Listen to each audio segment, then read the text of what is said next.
Today we were talking about content knowledge and application of content. I really focused my notes on that for you. But just generally speaking, it was a fun lesson, and I think it was a really good application for the kids of waves, because we talk about waves, but they're really abstract in a certain kind of way. Like aside from the waves that you can see in water, the kids don't really usually have a very physical understanding of them at this age, and so this was a great way to do that. Okay.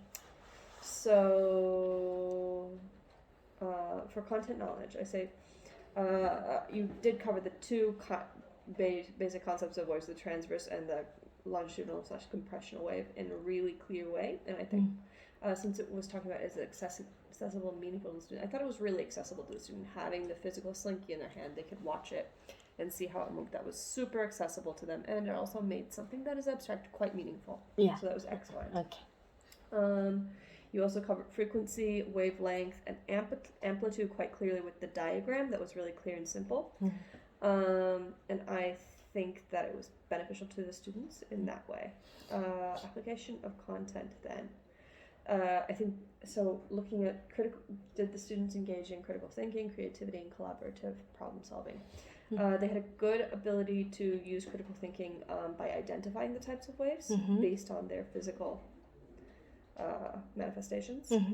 And they were also able to do a lot of collaborative work, both doing the task together and through their research together. They did have some opportunity to be creative in drawing the waves and also in physically moving the things around. So that was good too. Yeah. And I think the question about was it authentic to local and global issues? Well, I mean, like, it's a scientific concept. So it's not really an issue. Yeah. But I think it was a very authentic exploration of the concept.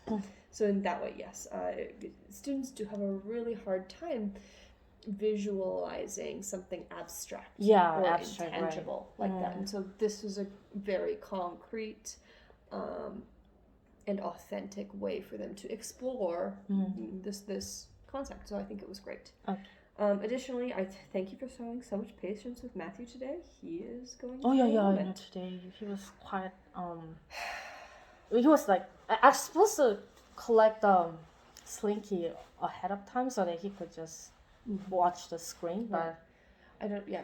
So lately he's been doing this thing where he just constantly twirls his scissors around. Scissors! So anxious that he's going to slash himself in the face with it. Like he hasn't yet, but I can, because you saw how very uncoordinated he is, so I'm quite worried about that at the moment. So thank you for being very patient with him, for appropriately redirecting him. That was great. It's a great teacher skill there. And you did a really good using multiple modes of gaining information.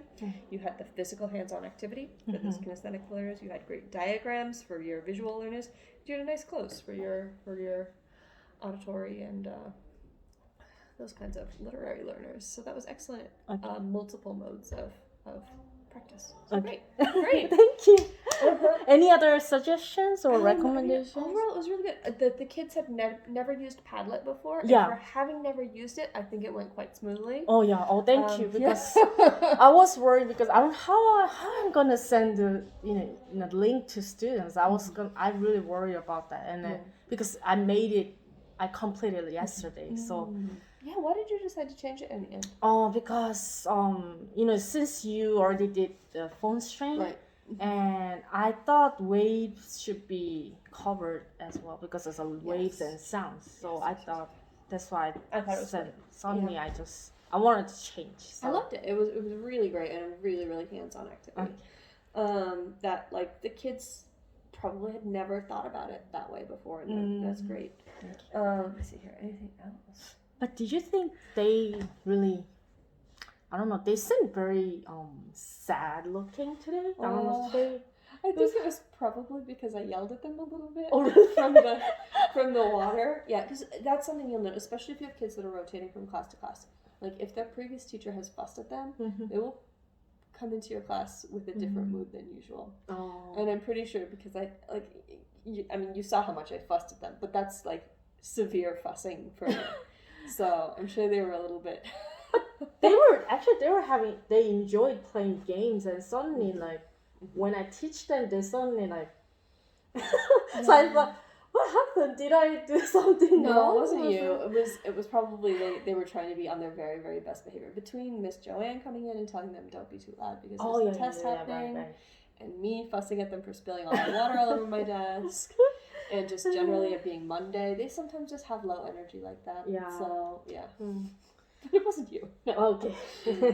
That's good. Okay. Thank Yeah, you. well, thank so you. I think that's all, right? Yeah, that's everything. Yeah. Okay.